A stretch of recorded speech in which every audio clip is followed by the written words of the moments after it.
Well, hello everyone, and welcome again to Painless Universal Conversation with myself and Welsh.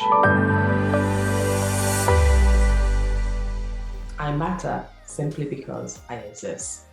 This is the kind words of my guest today. She'll be telling us about how she found her self-esteem, how she found her worth, and why she's using her pain from trying to find her self-esteem at the age of tender age of 16 to better and help others. Before we get started, let me tell you a little bit about my guest. My guest is Tiwalola, a globally recognized life coach, international speaker, and a positive psychology specialist, who is now on a mission to transform the lives of women and girls all over the world. After struggling with low self-esteem throughout her teen years, she's now on a mission to transform the lives of women and girls all over the world. Tiwalola founded Confident and Killing It in 2017 as a response to the generation circle of low self-esteem among women and girls. The Dove study shows that only 4% of women around the world consider themselves to be beautiful.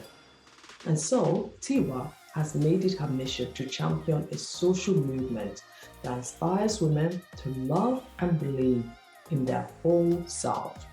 She is known as a capable speaker who understands how to infuse self-development and positive psychology with fun and inspirational story that relates to the younger generation. I am super excited to get her to join us. They have an upcoming book coming out, which is all about your confidence. That will be out very soon. She'll be telling us all about the book. She'll be telling us about her company. She'll be telling us about why it's so important, now more than ever, to love social media, but deal with it with caution. I'm super excited about this conversation. Meet my wonderful guest, Tiwa, as she shares her story. Well, hello everyone, and welcome again to Painless Universal Conversation with myself and Welsh. As I said in my introduction, today's conversation is for you tech geeks. Are you out there wondering how to change the world through technology? What does technology really mean, especially as a woman? So many women out there are looking for that next big move, but not quite sure how to get there. Well, this conversation is truly for you.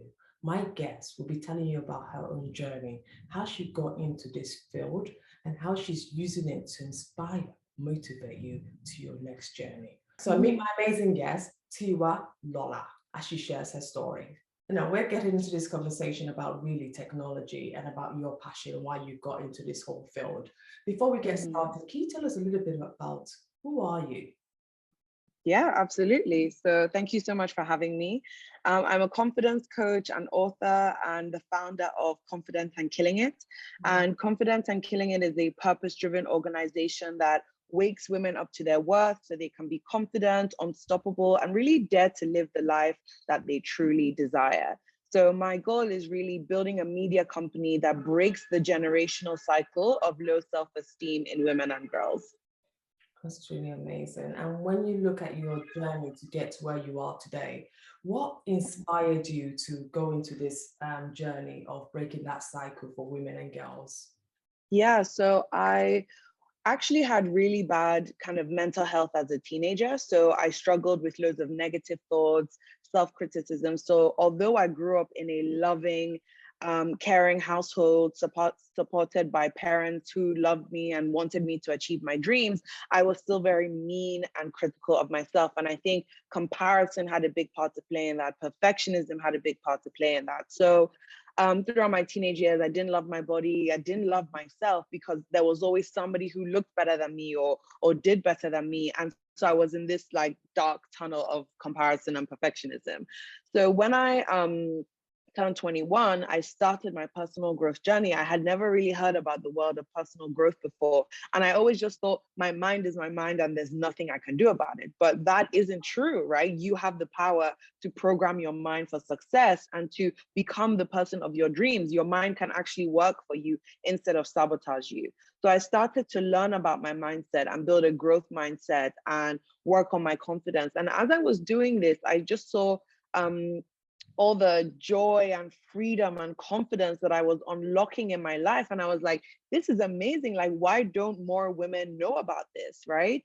And so when I graduated university and I was volunteering as a youth leader, I noticed the teenage girls I was mentoring all had the same issues I did almost 10 years ago with their self-confidence.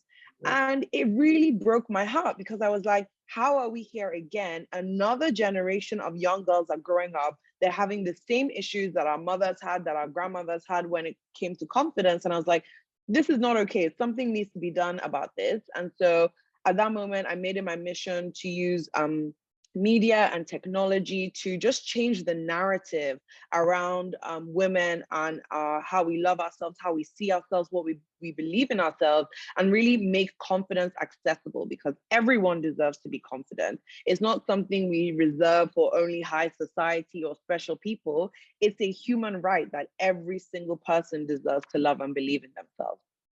You know, when you look back at your younger days, right? Because when we think about our whole being, our whole purpose of being here, we always think back to our younger days.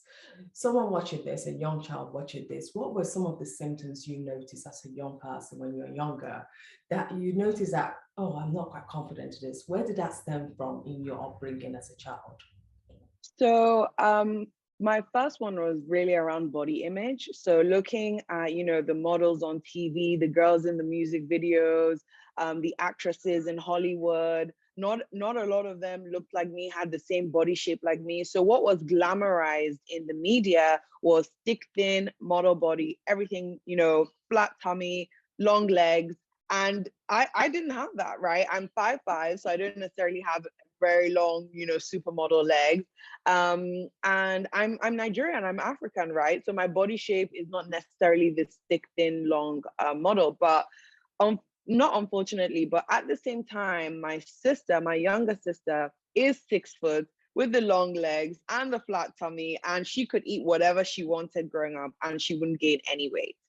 So I was just in this comparison hole of how come she has it all and I don't? How come she gets to eat whatever she wants and I don't? Like, I have to work out. This isn't fair. Obviously, as a teenager, that was just like, what my whole life was surrounded and focused on, right? And so I began to resent my sister because I saw what she had and I wanted it, but my body shape just isn't built like that. So I then had to go on a journey of understanding that everyone has different body shapes because we're only 11 months apart, right? So we grew up basically as twins, essentially. And yeah, so I had to go on that journey to understand that my body is more than what I look like. And the more I leaned into my sense of purpose, the more I cared less about my physical appearance. So that was a big part of what drove my insecurities. Yeah, and normally when we go through these kind of things, but I always call them because everyone has to deal with some kind of image pain or that. When you were going through that image pain, when did you realize that I needed to find my purpose? I need to stop comparing myself because the reason I asked, we look at social media today, all you see is comparisons. Either you're looking at comparison of how people cook better. I can't cook, and I admit it. But I look at people and I always wonder, how could someone make such amazing food like this? How do they get themselves composed to start? So when did you realize that this is enough? I need to start loving who I am to overcome the pain of Yes. comparison. When I was 21, my mom gave me a book called 15 Laws of Growth by John Maxwell for my 21st birthday. And I always thought growth came with age. So I used to say, when I'm 25, I'll be making money, life will be good, I'll love myself, it'll be great, I'll find my purpose when I'm 25, when I'm 30, etc. Right? But actually, I know 30, 40-year-olds who are still struggling with this and who still don't know their purpose and feel really lost. So in that moment is when I realized that growth doesn't come with age. Growth is something you're intentional about. Growth is a practice. And so I looked at, the woman who I wanted to be. So I have very inspirational parents. They're both entrepreneurs, very hardworking, built an amazing life and businesses and careers for themselves. So I always knew I was destined for greatness. Like my parents have always told me I come from a very encouraging household, but my mind was always fighting that. So when I started starting my personal growth journey, I made a choice to believe that I was destined for greatness. And if I was going to unlock that greatness, I had to make sure that my mind was in the right place. And so, yeah, it was when I woke up to that realization that I have the power of choice to create the life I want. And I don't have to wait till I'm 25 or 30. I can start now. And so, I'm just in the last chapter of my 20s, but I've coached women in their 40s, in their 50s, who come to me because I'm an expert at confidence because I've been working on this for the past 8, 9 years, right? So yeah. Absolutely. It always, but we always grow from our pain. It's just a Yes. thing that whatever hurts us the most is the thing that will lead us to our growth or lead us to our Yes. our Yes. calling. And because this has led Yes. you on to your calling now. If you look at what you're Absolutely. doing today you are on this mission to transform the lives of women for the better. And I just read that and I thought, wow, what an amazing thing you are doing. Could you just tell us about this mission of yours? What is it that you are doing? Yeah. Before that, I really love what you said. We often find purpose in pain. And I often say to people, your greatest, like when you're in a boxing match, heavyweights fights heavyweights, right? You never see a heavyweight fighting a lightweight. So your biggest pain and insecurity is often a direct reflection of your biggest potential. So my negative thoughts and my pain around my appearance, my body, I hated my voice, I didn't think I was this, I didn't think I was that, was a direct reflection of how powerful my voice actually is, of how powerful like the purpose I could unlock is. So whenever you feel pain, whenever you feel fear, that is not a sign to retreat from your dream or from your goals. In fact, when you see the fear around a certain area, that is a sign that you must move forward because that is where you unlock the next level of your life. Yeah, back to my mission. It's all about it's grounded in the science of positive psychology, which is very important for me because I didn't just want to be like, oh, I'm going to become a motivational speaker and I'm going to change your life and that's it. And, buy my course that I just made up from 5 minutes ago. I didn't want that because to me, integrity is very important. Honesty is very important. Authenticity is very important. So when I started to see that I had a gift for helping people see life in a different perspective, for speaking to people in a way that they could really understand complicated ideas that were gotten really simple. The way I spoke to them was super practical. I was like, okay, you know what? I really want to do something with this. So I went to do my coach training. I became a specialist in positive psychology. I'm a qualified life coach.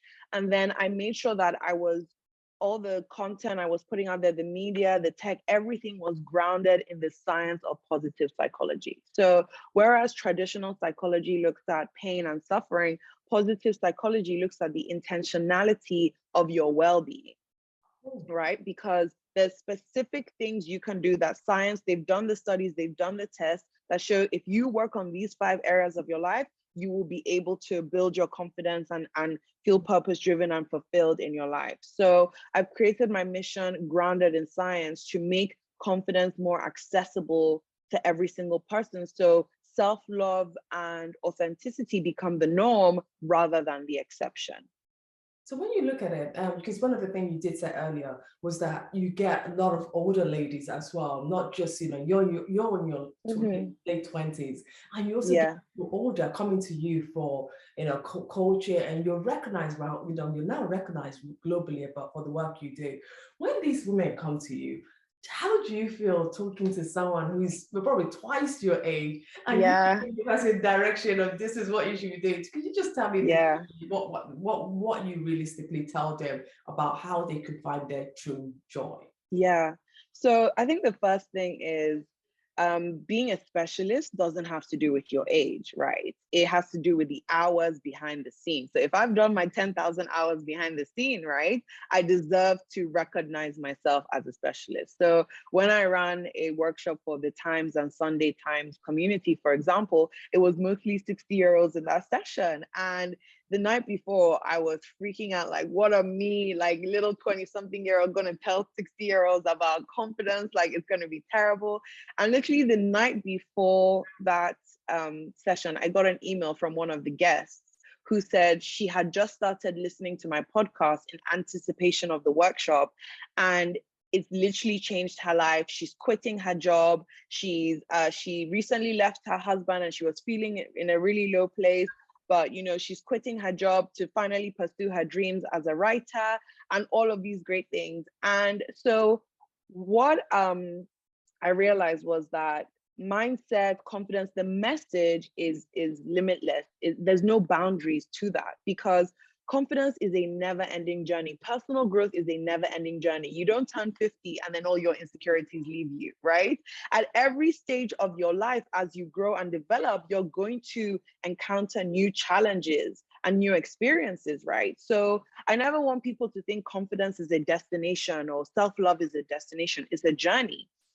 It's a choice you have to make every single day. So when I speak to people who are older than me, I don't look at their age or who they are. I listen to the challenge that they're experiencing, right? I listen to some of the limiting beliefs they have about themselves. Oh, I've just never been that person. Oh, I just know I can't do that. And I challenge that and I question that and I help them begin to see themselves in a different light.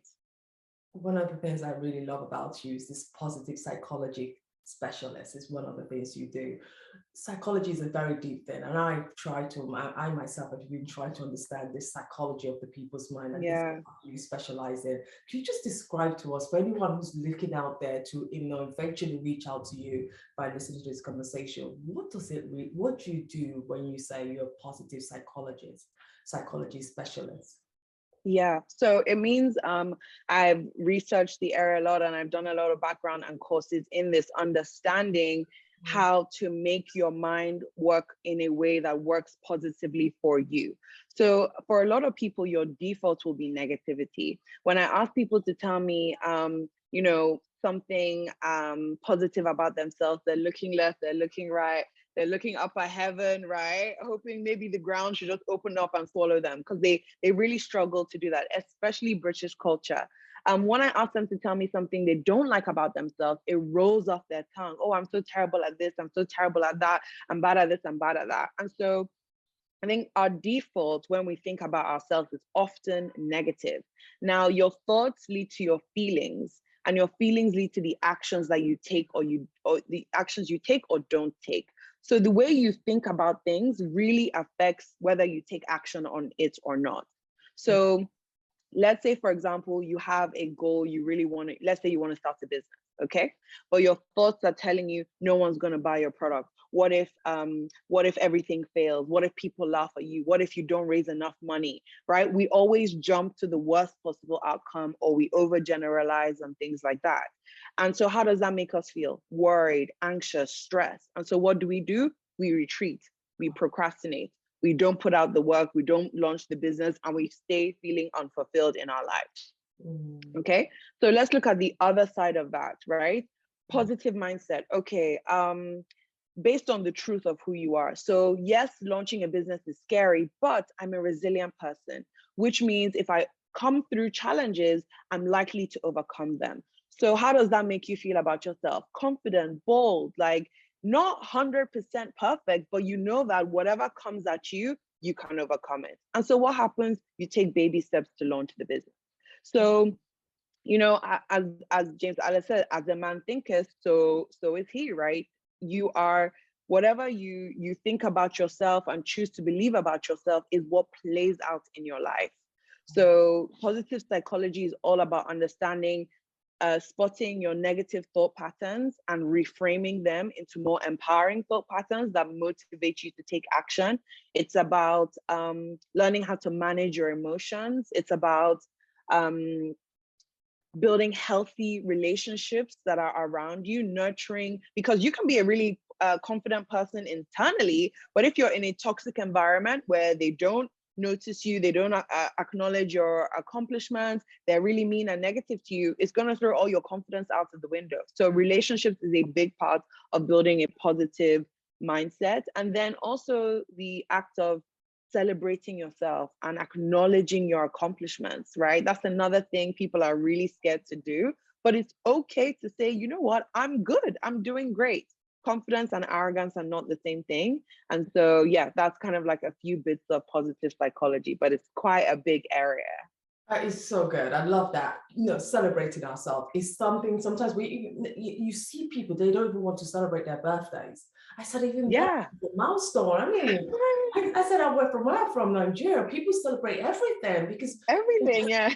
your life is a gift. It's a blessing that you say, Yes, hey, yes. add a new year, another year to my life. It's amazing. So that gives you that confidence. Oh, with this new year, what am I going to do better? What am I going to change? What am I going to improve? I love that you said the bit about celebrating because it's something we tend to miss so often. I have to ask Yes. about this bit. You founded Confident and Killing It in 2017. I love the name, Confident and Killing It. Thank you. What is, I mean, the name says it all, but I would love to know what is Confident and Killing It, and what are some of the standout stories of the success people you've transformed their lives through this true Yeah. platform, and how you have accomplished it, because it must have not been easy. First, want to know what is it, what are some of the success stories that come out of this wonderful organization you've created, and tell us a little bit. Yes, absolutely. So it started in 2017 as me making inspirational videos online. So I was doing a lot of personal growth work and breaking it down into 1 minute videos on Instagram for people to just listen and take in, because I know that if I gave them a book to read, they probably wouldn't read it. But if I made a 1 minute summary of the key points in the book, they would listen to that. So that's what I was doing for about a year. And then after a year of creating content on social media, I then went into in-person events. When I saw how popular that was, I decided to make it a full-blown business and start going into public speaking, running workshops with university students. So I arranged a whole tour around the UK speaking at different universities while it was still a side hustle. So I was working full-time. I would leave work at 5, catch the train to Manchester, to run the workshop at 7, catch the 10 p.m. train, be back, and then be back at work the next day. So I was doing all of this kind of building my profile as a speaker, but also testing out the content and the effectiveness of my message and the tools I was sharing with people. So after I saw how much of a hit it was and the impact that it was having, I decided to take the leap in December of 2019 to quit my full-time job and run Confident and Killing It full-time. So my first time ever as an entrepreneur was in the pandemic, which was, as you can imagine, the craziest part of my life, but I'm so grateful for how it all turned out. So in 2020, I launched the corporate side of the workshops of Confidence and Killing It. So we go into companies where I speak, and I have coaches as well who run workshops in companies for employee engagement and helping women build confidence in the workplace as well. And then we also launched the podcast, and then we have the book coming out on July 7th this year. So those are like all the different elements of Confident and Killing It. So we have book, podcast, workshops, events, and we have an online academy with courses and coaching for people to join and connect with other women on the same journey as them. So that's the ecosystem of Confidence and Killing It. And the book, would it be launched globally, so people, whatever part of the world, they could also get an asset? And I believe the book will be called the same, Confident and Killing It. Or... Yes. So the book is like all the different ideas and content structures and everything that I've talked about, the tools, the practical guide, is all now in the book. So that's going to be like the main piece of Confidence and Killing It. It's going live in the UK in July, and then in America, it will go live next January, but it's available on Amazon for international shipping. So wherever you are, you can buy the book and have it. And then in terms of kind of positive messages and impact that I've had so many different messages from so many different people. Some of my favorite ones are a woman who was a freelancer, but she was kind of not confident in her position as a leader, to be honest. Like, she just saw herself as a freelancer. And I'm like, hang on, let's switch this mindset so you can see yourself as a business owner, because her goal was to build a media agency. But you can't build a whole company if you only see yourself as a little old freelancer. So what we did was, again, look at the limiting beliefs, change her mindset, and help her grow. So that was one. And she let go of the imposter syndrome and the fear and the insecurity. Another lady sent me a DM going, she finally dumped her boyfriend, who was kind of really mean and critical and just like red flags and bad vibes. And, you know, she's living life on her own terms. That's a big part of confident and killing it, is being able to know who you are, know what you want in life, and to take action to do it. That action part is the most important bit. So she sent me a message going, I'm 29 and I'm finally confident and killing it. And that was like so beautiful to see. And yeah, just loads of amazing messages from people listening to the podcast that their mind is changing. The amount of people who tell me you've literally changed my life is so humbling, because I don't take that lightly at all. And I'm so grateful that I've been given these gifts and skills that I can use to impact the world in a positive way. I'm really grateful as well, because I mean, I wish I had you when I was much younger, in terms of when I was, but that was when my confidence was not there at all. I had zero confidence. I would go into a room, I would shrink, I would just I'd say your name, I just couldn't say my name, I just couldn't do anything. And I just, Wow. I wish I had people, there were people out there that were coming into schools that would help girls like myself to just find out, Yeah. girl, be able to speak. And if you're asked to do a presentation, it doesn't mean that I felt like the whole world was staring at me. So why should I say my name? Wording. So, someone like you going into schools, going into university, going into corporate. The corporate world is very difficult, especially for women after having kids. Your body image change, and you're not quite sure. These are colleagues that have seen you a certain way, and all of a sudden you go into work, you can't shift away. Yeah. You're walking in, you're like, how do I go in with my previous confidence? So, people like yourself doing this kind of thing, going into organization to help women find that joy again, it is totally priceless. And I'm so glad that Thank you. we have women like you who are standing up for women like us. Thank you so much. But Thank you. That means a lot to me. you're also moving this into the technology side. This is something that, and you said at the beginning that you also use the technology to empower youth as well. So you're not just doing saying, okay, let's do this. How does technology help in this sector with what you're doing? Yeah, absolutely. So if my mission is to make sure every single woman and girl love and believe in herself, that means we're looking at scalability. That's a big part of what we do. So initially, my original business plan was, in-person events here, in-person this, in-person that. And then the pandemic came and threw everyone upside down. And then I moved everything online, and I was having women in the Philippines join my workshops, or in Australia, and I would have clients in Hong Kong come to me for coaching.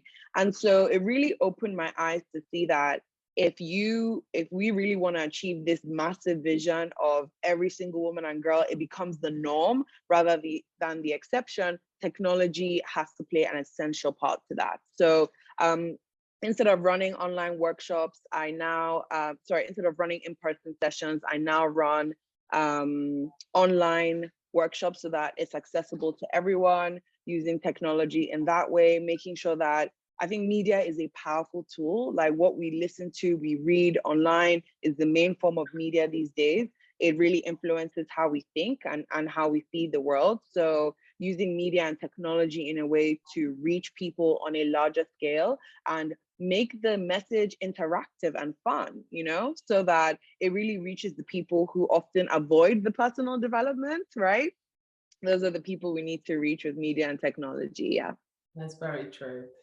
How does social media, I think this is a question you're going to be asked often every time you talk and you give it, how does social media impact the self-esteem and confidence of young girls?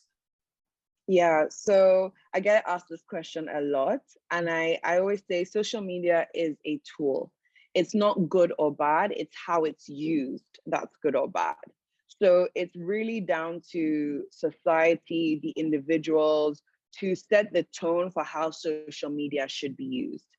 Um, and I'm not going to say social media is bad, because we've seen people learn from me on social media. People find my work on social media, right? So social media has the ability to change people's lives, but then it also has the ability to ruin people's lives. And we've actually seen a direct correlation with the increase of social media with teenage girls and the increase of low self-esteem and depression and things like that. So the more teenage girls use social media, the more low self-esteem that they experience. Now, that is because what they're consuming on social media is affecting their confidence and self-worth. So what do we need to do as a society? Instead of bash social media, we need more people like me, like you, with positive messages, with engaging content that are louder than the people pushing for skinny, flat tummy teas, or, do this workout, or starve yourself, or you have to look like this, or you have to look like that.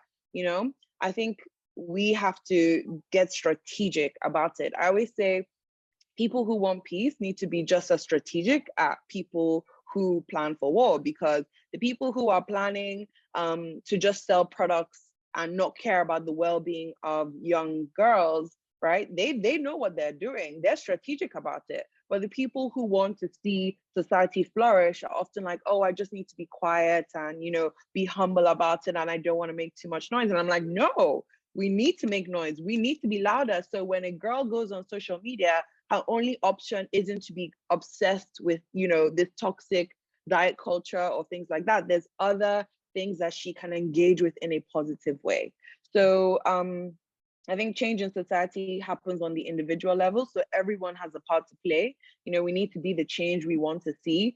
I have on my social media a highlights on my Instagram called My Insecurities, because I never want anyone to come on my page and go, oh, she's so confident, she's so perfect all the time. I'm like, no, no, no.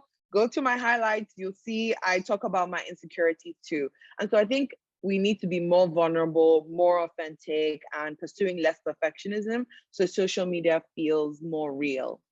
I love that. More vulnerable. We shouldn't just let the kids see us all too perfect all the time, because we know life is Exactly. so that's really Exactly. right. You started this business, really started it first started in 2017, then you really scaled it up into during the pandemic in 2020. 20. Uh, Yeah. as a woman, it's never easy. And I love to bring this topic for any Black entrepreneur who's starting something that's really big. This is a big mission you're building. It's no longer just let's do a side hustle. This is now a business. How are you finding as a businesswoman, how are you finding the takeout, the funding, the letting people know about your business, just being a businesswoman as a Black woman? How are you finding that and making it work? Yeah, it's definitely been a challenge, but what I focused on is building my personal brand. So in the pandemic, I launched a webinar series called Killing It as an Entrepreneur, because I was freaking out as an entrepreneur, and I'm like, I'm pretty confident. So if I'm freaking out, that means there must be other women who are even less confident than me. I can't imagine what they're going through. So I decided to run a webinar series called Killing It as an Entrepreneur, where I got like well-seasoned business people to come on, and I would interview them and talk to them and facilitate these conversations around different parts of entrepreneurship. And every Sunday, women from all over the world would come and listen. We would form community and learn and support each other. And that was what really catapulted my business, because over like 1,000 people joined the sessions. And so what happened then was word of mouth. So I haven't actually needed to send a single outbound email looking for work since 2020, because of that multiplier effect from building a strong personal brand. So my one piece of advice for women in business is, you've got to be known for something, right? You've got to build a reputation of excellence and deliver on what you say, right? Everybody has a story.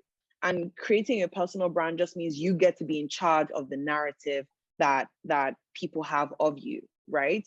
So it's really about being intentional about sharing your story with the world. So when they want to talk about you, they use your story to talk about you, not a story they've just created in their minds, right? And also talking about your accomplishments, self-promotion, essential if you're a woman in business, especially through these transitional years of the pandemic, because there is so much competition. What are you going to do to stand out, right? People need to know what results you are capable of achieving. Nobody has time to try you out and see if you're going to work or not. They need to feel like they can trust you and you deliver on what you say you're going to deliver.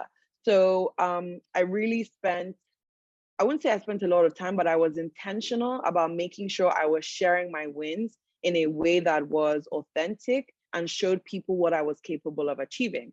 And so in the space of a year, my name became synonymous with building confidence for women and empowering women in the UK, because I was telling stories about it. I was speaking on panels. I was creating opportunities that really positioned me as a thought leader in that area.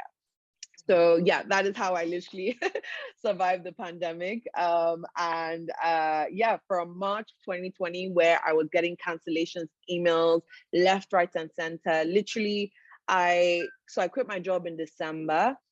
January, I gave myself 3 months to build a sustainable business that could bring me income. So I had 3 months worth of savings. So I said, by March, I want a fully fledged business with a pipeline of money coming in.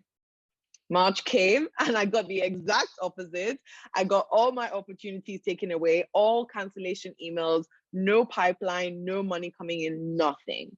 And I was down for a lot of time. I was in pain because I was like, how can I take this leap to say 2020 is going to be my year and this is what happens? Like, no way. So I decided to change the story in my head, right? And I wrote down the vision of what I want. And I said, by the end of 2020, I want to see the most growth I've ever seen. I want to build a global community of women and all these things. Like, I want to hear so many beautiful impact stories. And I kid you not, in March 2020, where I had nothing lined up, everything canceled, by December of 2020, I had worked with the biggest companies in the world: Google, Deloitte, TikTok, Facebook, Morgan Stanley, and all of these amazing tech companies and banks and things like that, because of the power of building a personal brand, using storytelling, and positioning myself as a thought leader. That is truly amazing. I think many women should listen to this. Thank you. A lot of women, I find, and lack that confidence. We first blame being a woman. We blame so many things. We just put it out there. But what you've just taught us in this simple conversation is that before you go out there, understand your brand, and it might not work at first, but then we revisit it. And this is also the Yes. thing that you come with, is that you revisit. You're happy to revisit to find your self-esteem again. I will not Yes. keep you. Before I get to the final question, is there a way to comfort negative thoughts that develop? You know, when you feel that this is just coming, I can't do anything about it. Is there a way to comfort your negative thoughts to stop them from coming? Absolutely. Thank you for asking that. So I have a three-step process that I do. First step is to ask yourself, is this 100% facts, or am I making an assumption? Because not every thought that comes into your head is the truth about who you are, right? So we first have to acknowledge that we're thinking negatively, because there's also toxic positivity, which is all about thinking, oh, I have to be positive all the time. I have to be happy, clappy, and good mental health means I'm smiling and happy and positive all the time. In reality, no single human being is positive every day of their lives, right? So I'm not going to say, ignore all your negative thoughts and just be happy. That is a complete lie. Instead, you want to acknowledge that you're feeling down or you're thinking negative thoughts, then get inquisitive about it, right? You know, ask yourself, is this 100% facts, or am I making an assumption here, thinking that if you speak up, you're going to say something stupid? That's if I speak up, right? You don't know for a fact that you're going to speak up and say something stupid, or like, what if I launch this business and I fail? It's a what if, it's not a certainty, right? So try and separate the facts from the assumptions. And then if something is facts, deal with the facts and see what you can change. But if you're making an assumption, assumptions can be changed. You created that assumption, and that assumption is not serving you. So instead, create an assumption that will serve you. And then the next question to ask yourself is, does this thought sabotage me or does it empower me? Absolutely. Right? We want to be aware. If I think, if I speak up in this meeting, I'm going to say something stupid, does that encourage me to speak up, or does that stop me from speaking up? That's going to stop you from speaking up. So that's sabotaging thoughts. Sabotaging thoughts go in the bin. Empowering thoughts are the one you want to focus on and meditate on, right? So once you've taken it down this, kind of question, like I call it my negative thought detector. That's what I call it. So we're detecting whether this is a thought we want to keep or this is a thought we want to throw out of our minds. And then the last question is, what would you say to a friend? Would you ever say to a friend, I don't think you should start that business, you're more likely to fail? You would never say that, right? We're so loving and caring to our friends and family, and so mean and critical to ourselves. So I always tell people, you deserve the love and encouragement that you give your family and friends. You deserve that. So in that moment, ask yourself, what would I say to a friend in this situation? And then say it back to yourself. So those are like the 3 questions you kind of go through when you're analyzing your negative thoughts, and then meditate on the empowering ones and the ones you would say to your friends and the people you love, rather than the mean and critical ones. Amazing. Before I let you go, my final question. A young girl comes up to you, little girl, she's probably about 10 years old. She's like, I'm losing self-confidence. I don't have it. What would you tell that young girl to help her find her joy again and find her confidence? Yes, first thing I would tell her is that you matter simply because you exist. Okay? Your worth isn't based on how much money you have, where you were born, the color of your skin, the grades you get in school, who likes you or who doesn't like you. The fact that you're here and alive and you're breathing means that you matter. So don't wait for anyone to validate you. You must validate yourself. That is a gift you must give to yourself, that you are worthy no matter what people think or say, or no matter what you look like. So that's the first thing, just knowing that your mere existence is a gift to the world, and you should operate from that place that you are a gift to the world, and everyone should be grateful to have you in their presence. The next thing I would say is be patient with yourself, because slow progress is still progress. And don't worry too much about the timeline of ticking the box. You have to learn to redefine success in your own way, right? Success isn't just going to be about number of followers and money and fame and power. Success, as Maya Angelou says, is liking who you are, liking what you do, and liking how you do it. So yeah, make your own rules, know that you are worthy no matter what, and be intentional about living your life to the fullest. Well, So yeah, that's what I'd say.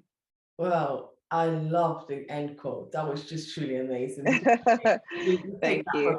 We take that word for granted, but when you really, really listen to it, it's really loving what you're doing, because else you're never satisfied. You could have $1 billion Exactly. in the bank, $1 trillion, you're still not satisfied, because you can't define what success means to you. What does it truly mean? Loving who you are, it doesn't matter where you are and what part of your journey you are at. Loving your inequalities, loving your diversity, just loving you and finding that joy in all of you. I can't thank Yes. you enough. You've My pleasure. Thank you for having been me. doing such an amazing job, Tiwalola, and I want to thank you from the bottom of my heart for taking your time out, for sharing your words of wisdom. Let us know when the book is out. If you do have a book cover, Yes. send it to us so we can share with our followers as well. Yes, absolutely. Not just for me, but for people, women around the globe at large. This would be really good for them. Thank you Absolutely. so much for your time. I appreciate it. Thank you. Thank you for having me. Thank you so much. You're amazing. Thank you.